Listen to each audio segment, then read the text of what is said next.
সেই দুটোর সিদ্ধান্ত আজকে ক্যাবিনেটে আমরা নিয়েছি। সেটা আজকে আমি আপনাদেরকে ঘোষণা করছি। এটার জন্য মানুষ প্রত্যাশাও করছেন, যদিও আমরা খুব অল্প দিনের মধ্যে ওয়ার্কআউট করেছি, কিন্তু এটা একটু লং প্রসেস আছে। এখনই যদি শুরু না করি আমরা 2-3 মাসের মধ্যে কিছু রেজাল্ট দিতে পারবো না বলে মনে করেছি। তাই আমরা এই 10 দিনের মধ্যেই এই ফরমেশনটা কমপ্লিট করলাম, ক্যাবিনেট অ্যাপ্রুভ্যালও দিয়েছে।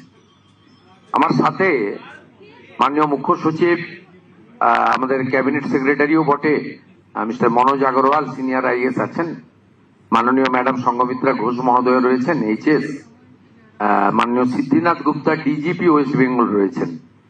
এদিকে ম্যাডাম আমাদের আইপিএস, অত্যন্ত পপুলার আইপিএস দময়ন্তী সেন মহোদয়া রয়েছেন, mister senior IPS mister ADG র্যাঙ্কের মিস্টার জয়রামন সাহেব রয়েছেন। আমরা দুটো কমিট করেছিলাম ডিউরিং ইলেকশন।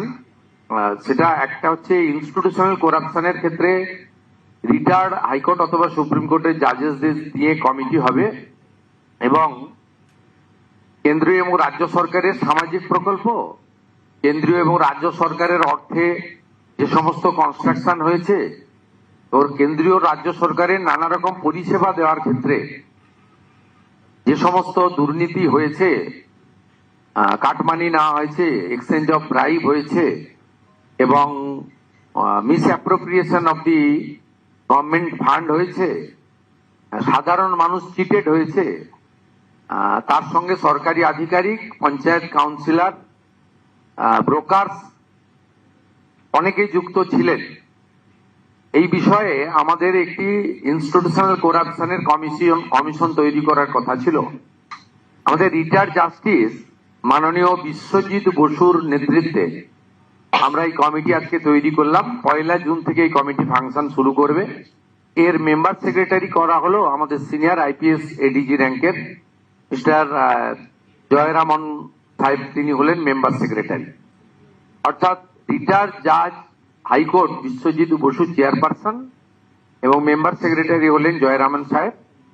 এনারা 1 জুন থেকে কাজ শুরু করবেন। গভর্নমেন্টের পক্ষ থেকে চিফ সেক্রেটারি এবং হোম সেক্রেটারি তাদের সমস্ত logistic support, infrastructural support, man power এবং যে যে ডকুমেন্ট তারা চাইবেন বিজেপি সহ পুরো সরকার সেই তথ্য তাদেরকে দ্রুততার সঙ্গে দেবে। আমি আশা করব এই কমিটি তার ফাংশনিং শুরু করার 30 দিনের মধ্যেই রেকমেন্ডেশন গুলো দিতে শুরু করবে, এবং আমরা সেই ভিত্তিতে পুলিশের পক্ষ থেকে এফআইআর লজ হবে, এবং বিএনএস এর অন্তর্গত যে সেকশন আছে সেটা দিয়ে আমরা অ্যাকশনও নেব, এবং গভর্নমেন্টের ফান্ড এক্সচেকার থেকে যা দুর্নীতি হয়েছে রিকভারিও করার চেষ্টা করব উইদিন আওয়ার প্রেজেন্ট অ্যাক্ট, মানে বিএনএস এর অন্তর্গত। এছাড়াও প্রিভেনশন অফ করাপশন অ্যাক্টে যা আছে এর আওতায় গোটা পশ্চিমবঙ্গের সমস্ত পাবলিকও যেমন অভিযোগ করতে পারবেন, তেমনি বিভিন্ন এজেন্সি যারা কন্ট্রাক্ট নিয়েছিলেন, বিভিন্ন এমএলএ এমপি ছাড়া যারা পাবলিক রিপ্রেজেন্টেটিভ আছেন, কাউন্সিলর, পঞ্চায়েত স্তর পঞ্চায়েত চেয়ারম্যান, গ্রাম পঞ্চায়েত প্রধান, তারাও এর মধ্যে হবেন। কোঅপারেটিভ অর্গানাইজেশন থেকে শুরু করে এনজিও থেকে শুরু করে সকলেই এই কভারের মধ্যে থাকবেন, শুধু লোকায়ুক্তের মধ্যে যারা যুক্ত তারা বাদ দিয়ে। সেকেন্ড, আমাদের কমিটমেন্ট ছিল যে গত কয়েক বছরে পশ্চিমবাংলায় মহিলাদের উপরে, মা বোন দিদি এবং শিশু কন্যাদের উপরে যে ধরনের অত্যাচার হয়েছে, স্পেশালি এসসি এসটি এবং মাইনরিটিস মহিলাদের উপরে যেভাবে অত্যাচার হয়েছে, এই বিষয়ে আরেকটি কমিশন আমরা তৈরি করেছি। আমাদের কমিটমেন্ট ফুলফিল করলাম। এর চেয়ারপারসন করা হয়েছে কলকাতা হাইকোর্টের রিটায়ার্ড জাস্টিস শ্রীমতী সমাপ্তি চ্যাটার্জিকে। তিনি চেয়ারপারসন হয়েছেন মহিলা নির্যাতন সংক্রান্ত বিষয়গুলি দেখার জন্য কমিশনের। সেখানে মেম্বার সেক্রেটারি আমাদের এডিজি র্যাঙ্কের আইপিএস অফিসার আমাদের শ্রীমতী দময়ন্তী সেন, তাকে মেম্বার সেক্রেটারি করা হয়েছেন।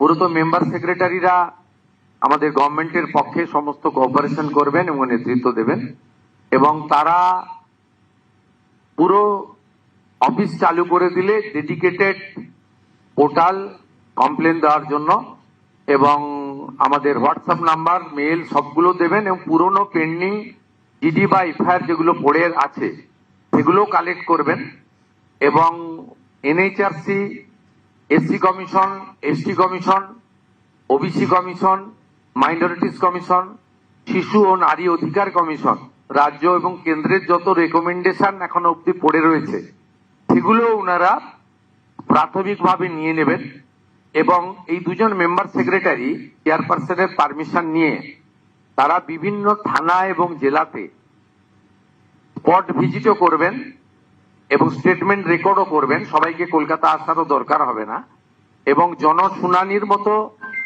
আয়োজনও বিভিন্ন থানা স্তরে তারা করবেন এবং এর পুরো বিষয়টা তারা বিস্তারিত আকারে অফিস পেয়ে গেলে চেয়ারপারসনের সঙ্গে কনসাল্ট করে আপনাদের মাধ্যমে জনগণকে জানিয়ে দেবেন এবং এইটা একেবারে ওয়ার্ল্ড লেভেল, ভিলেজ লেভেল পর্যন্ত মানুষ জানতে পারবেন, তারা তাদের অভিযোগ নথিভুক্ত করবেন। এক্ষেত্রে কেবলমাত্র সুপ্রিম কোর্ট, হাইকোর্ট এবং সেন্ট্রাল ইনভেস্টিগেটিং এজেন্সির যে তদন্তগুলি চলছে সেই মামলাগুলির ক্ষেত্রে নির্দিষ্ট কয়েকটি মামলাগুলি ছাড়া বা সেই সংক্রান্ত ব্যক্তিগুলি ছাড়া অন্য মামলাগুলি প্রত্যেকটাই তারা দেখবেন। প্রয়োজন হলে ফাইনাল রিপোর্ট দিয়ে দেওয়া এফআইআর গুলোকে, চার্জশিট গুলোকে নতুন রিওপেন করা, নতুন এফআইআর নেওয়া এবং চার্জশিটে সাপ্লিমেন্টারি চার্জশিট দেওয়া এবং দৃষ্টান্তমূলক শাস্তি কনভিকশনের ব্যবস্থা করা, সেটা মাননীয় দময়ন্তী সেন মহোদয়া, member secretary of this commission, under the guidance এবং under the recommendation of the chairperson retired justice Samapti Chatterjee, তার গাইডেন্সে করবেন।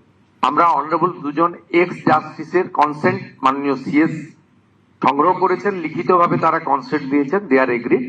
আর আমার সাথেই দুজন মেম্বার সেক্রেটারি আইপিএস এখানে বসে আছেন। আমরা ক্যাবিনেটও অনুমতি নিয়ে এটা এই আগামী কয়েকদিন তাদের ইনফ্রাস্ট্রাকচার বা অন্যান্য support, man power, logistic ready করবেন। 1 জুন থেকে তারা কাজ শুরু করবে।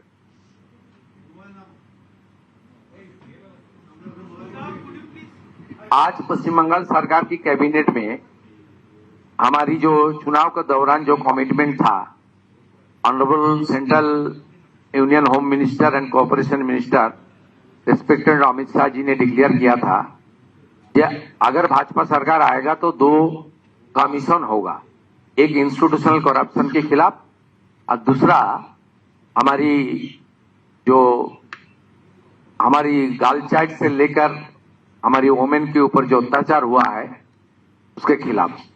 आज कैबिनेट ने मंजूरी दे दिया और 2 रिटायर्ड कलकत्ता हाईकोर्ट के जज भी कंसेंट दे दिया। एक कमीशन का चेयरमैन, वो जो इंस्टीट्यूशनल करप्शन है उसका चेयरमैन होगा ex justice respected Biswajit Basu, member secretary हमारे एडीजी रैंक का सीनियर आईपीएस ऑफिसर, काम का आदमी जयरामन साहब। और दूसरा एट्रोसिटी अगेंस्ट वोमेन, उनका chairperson retired justice respected honourable Samapti Chatterjee और उनका मेंबर सेक्रेटरी हमारी एडीजी रैंक का आईपीएस ऑफिसर, बंगाल में बहुत popular IPS officer Damayanti Sen ji. ये काम 5 जून से चालू करेगा और हम लोग उम्मीद कर रहा है 1-1.5 महीने के अंदर कुछ रिकमेंडेशन भी आ जाएगा और जनता ने कार्रवाई देखने चाहता है। करप्शन के खिलाफ जो सेंट्रल स्टेट गवर्नमेंट का बेनिफिट के ऊपर करप्शन हुआ, आमफान की रुपया के ऊपर करप्शन हुआ, मिड डे मील में करप्शन हुआ, आवास योजना के करप्शन हुआ, पीएचई में करप्शन हुआ, आपका जिला परिषद पंचायत में मनरेगा में करप्शन हुआ, सबके खिलाफ कुछ कार्रवाई हो। और हमारी माता, बहन, दीदी, बेटी ने उम्मीद का साथ इस सरकार को लाया कि बंगाल में जिस तरीके से संदेशखाली, आरजीकर से लेकर हंसखाली, मोइनागुड़ी से लेकर कामदुनी पार्कस्ट्रीट से लेकर कस्बा लॉ कॉलेज से लेकर दुर्गापुर आईटी सिटी तक, रामपुरहाट के में एसटी गर्ल चाइल्ड के ऊपर जो अत्याचार हुआ, बख्तुई में मुस्लिम माइनॉरिटी महिला को जिस तरीके से आग से जलाया, ये सब के खिलाफ। और 2021 में पोस्ट पोल वायलेंस के बाद जिस तरीके से महिला के ऊपर अत्याचार हुआ, molestation, rape, attempt to rape, वो सब के खिलाफ कुछ कार्रवाई हो, इसलिए एक कमीशन हुआ। समाप्ति चैटर्जी चेयरपर्सन रिस्पेक्टेड और दमयंती सिंह जी मेंबर सेक्रेटरी। कार्रवाई हम लोग चालू कर देगा तुरंत। यही हमारी आज का कैबिनेट का डिसीजन हुआ। ये लोग हमारी मेरा साथ है और हमारी जो सरकार की जो chief secretary home secretary DGP साहब है, ये काम हम लोग चालू कर रहा है। तब मीडिया के द्वारा पूरा बंगाल की जनता को मैं बताऊंगा, फुल कोऑपरेशन कीजिए। जो जानकारी है, जो डॉक्यूमेंट्स है, एविडेंस है, ये कमीशन को आप भेजिए और आपका जो उम्मीद है वो पूरा करने का काम ये सरकार करेगा। দুর্নীতির ক্ষেত্রে তদন্ত করবে রাজ্য সরকার। যে সমস্ত দুর্নীতি হয়েছে, সরকারের টাকা তছনছ হয়েছে, অনেক দুর্নীতি হয়েছে, তোলাবাজি, কাটমানি, এই সমস্ত কিছুর অবসরপ্রাপ্ত বিচারপতি বিশ্বজিৎ বসুর নেতৃত্বে একটা তদন্ত কমিটি তৈরি হচ্ছে। 30 দিনের মধ্যে তারা তাদের রিপোর্ট দেবে। এখনো পর্যন্ত যা বললেন মুখ্যমন্ত্রী শুভেন্দু অধিকারী, বারবার তোলাবাজি, কাটমানি, সিন্ডিকেট, প্রাতিষ্ঠানিক দুর্নীতির অভিযোগ করে এসেছে বিজেপি নির্বাচনের আগে পর্যন্ত, এবং নির্বাচনের প্রতিশ্রুতি ছিল যে এই সমস্ত দুর্নীতির ক্ষেত্রে তারা তদন্ত করবে সরকারে এলে পরে। শুভেন্দু অধিকারী বললেনও আজকে যে দুটো প্রতিশ্রুতি ছিল কেন্দ্রীয় স্বরাষ্ট্রমন্ত্রীর, চার্জশিটেও ছিল, যেটা কেন্দ্রীয় স্বরাষ্ট্রমন্ত্রী অমিত শাহ চার্জশিট পেশ করেছিলেন। সেখানে আজকে দুটো কমিটি গড়া হলো, একটা প্রাতিষ্ঠানিক দুর্নীতি, সিন্ডিকেট, তোলাবাজি, কাটমানি নিয়ে, আর একটা নারী নির্যাতন। সেই নারী নির্যাতনেও পদক্ষেপ করা হবে। মহিলাদের ওপর অত্যাচার, মহিলা নির্যাতন সংক্রান্ত দেখার জন্য প্রাক্তন বিচারপতি অর্থাৎ অবসরপ্রাপ্ত বিচারপতি সমাপ্তি চট্টোপাধ্যায়ের নেতৃত্বে একটা কমিশন করা হচ্ছে। যা যা সুপারিশ এখনো পর্যন্ত এসেছে সবটাই এই কমিশন দেখবে এবং জনশুনানির মতো তারা থানায় শুনানির কাজ করবেন প্রয়োজনে। এবং ক্যাবিনেট অনুমোদন দিয়ে দিয়েছে। জনতা পদক্ষেপ দেখতে চায়। মুখ্যমন্ত্রী শুভেন্দু অধিকারীর বক্তব্য, জনতা পদক্ষেপ দেখতে চায়, দুর্নীতির বিরুদ্ধে পদক্ষেপ দেখতে চায়, এবং সেই কারণেই পূর্ব প্রতিশ্রুতি মতো এই দুটো কমিটি গঠন করা হলো। একটা প্রাতিষ্ঠানিক দুর্নীতি এবং